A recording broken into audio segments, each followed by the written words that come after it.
construction pa rin ang LRT dito sa malapit sa Batasan. Way. Lamisa daw. Lamisa. So andito pa rin kami guys sa Commonwealth, Quezon City. At yung nakikita nyo, ayan, siya yan yung ginagawa pa rin na MRT ba o LRT na daan. Ayan, na magko-connect most of the areas dito sa Commonwealth, sa Quezon City. Kasi karamihan dito ay nandito ang heavier traffic, kaya ginagawa ng ating gobyerno na malagyan ng mga ganitong infrastructure. So I hope na matapos na siya very soon para makabawas sa ating traffic. Ayan. So mamaya pupunta kami ng Lamesa Dam.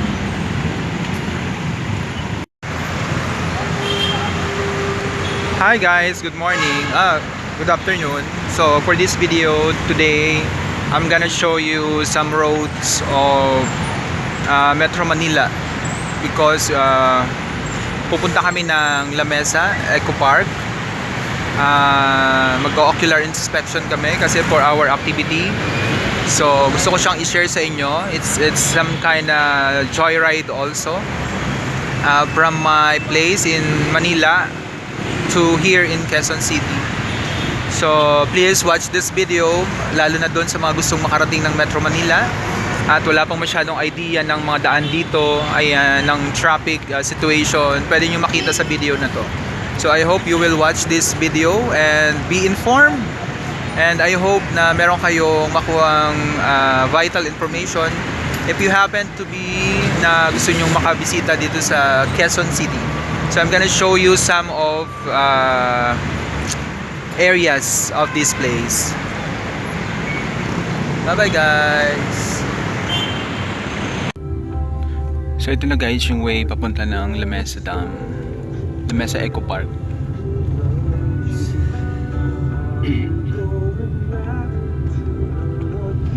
Sticker no entry. O paano yun? So Lamesa Eco Park.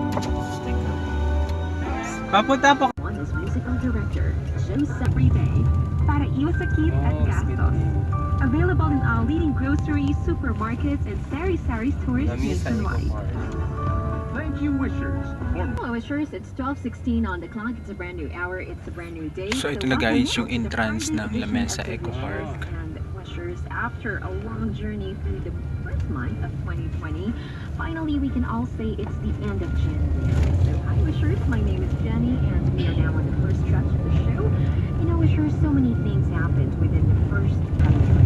So I hope, Wishers, that wherever you are around the Philippines or across the globe, may the greyhounds, one Park ka. the sun goes out to all people Ay, doon sa unahan. who've already found the one.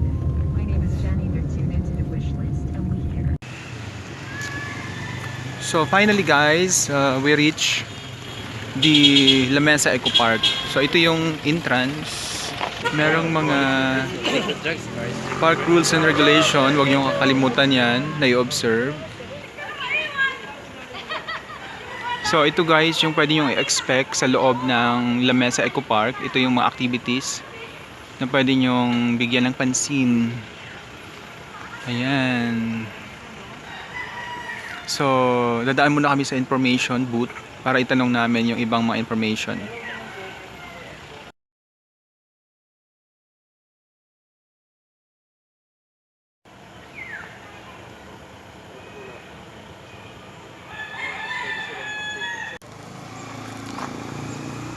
Ayan guys, so unfortunately hindi kami nakapasok sa loob kasi kailangan namin magbayad ng 50 pesos para makita namin yung loob ng Lamesa Eco Park.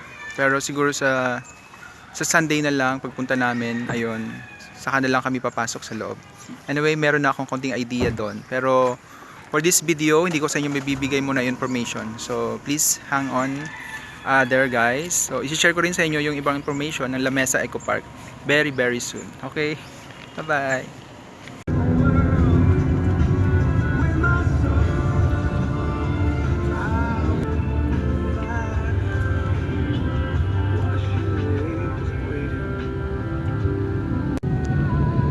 guys yung Sandigan Bayan building.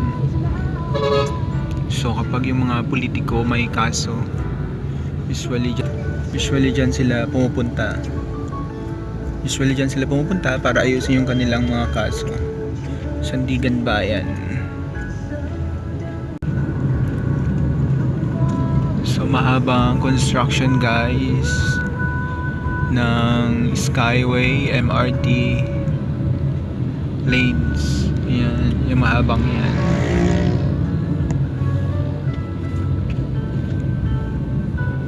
Sana matapos na siya agad. Divine and dynamic sing one of my favorite shows, right? And we also got here the first HR team of IMS, Ingrid May, Jessica, Rick, Katrina, Marty, Kate. Years. Sometimes I know that life feels like a giant society trying to dictate you the do's and don'ts of life. Society telling us what's ugly and what's beautiful, but nothing else. We have to set that for sure. We have to stop looking at ourselves as excessive.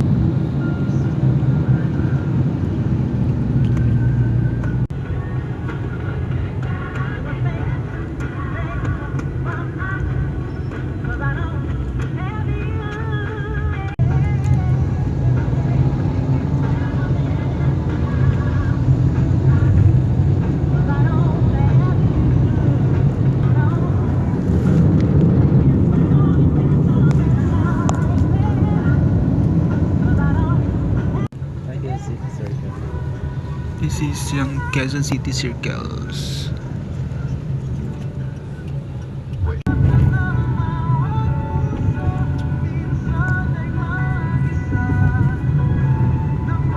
Lung center of the Philippines. This is also park. Yeah.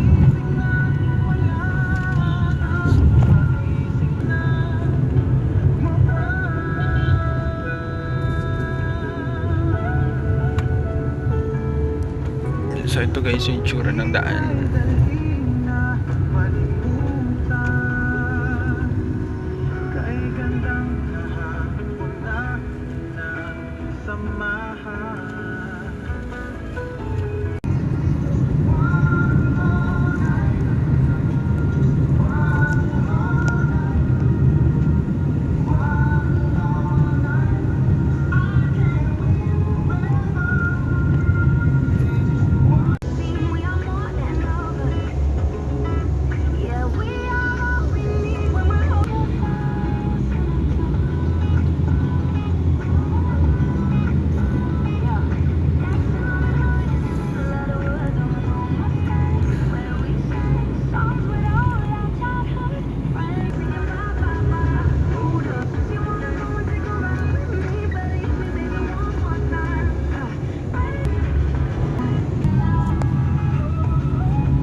The Santo Domingo Church, this one.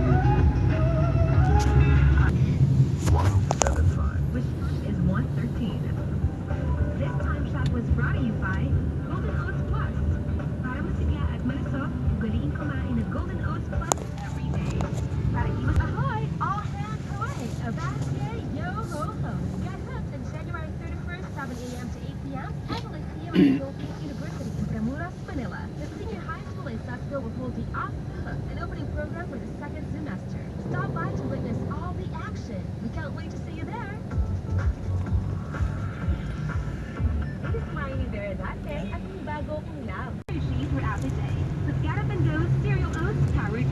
Available in all supermarkets, groceries, and sari-sari stores nationwide. We did it again, Wishers. For another year, Wish 1075 is awarded. Ito is yung way papunta ng Philippine Orthopedic Center. Yan, dyan.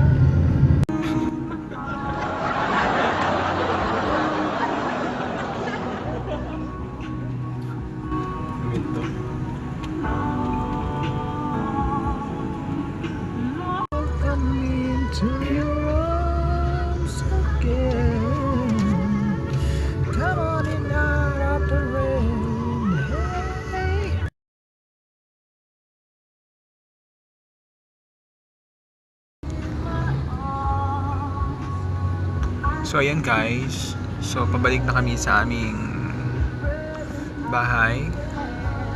So what siguro lessons o learnings na nakuha ko sa travel na to. Yung una ay ang gandang magbiyahe kapag meron ka sariling sasakyan. Kasi no need to transfer pa, di ba?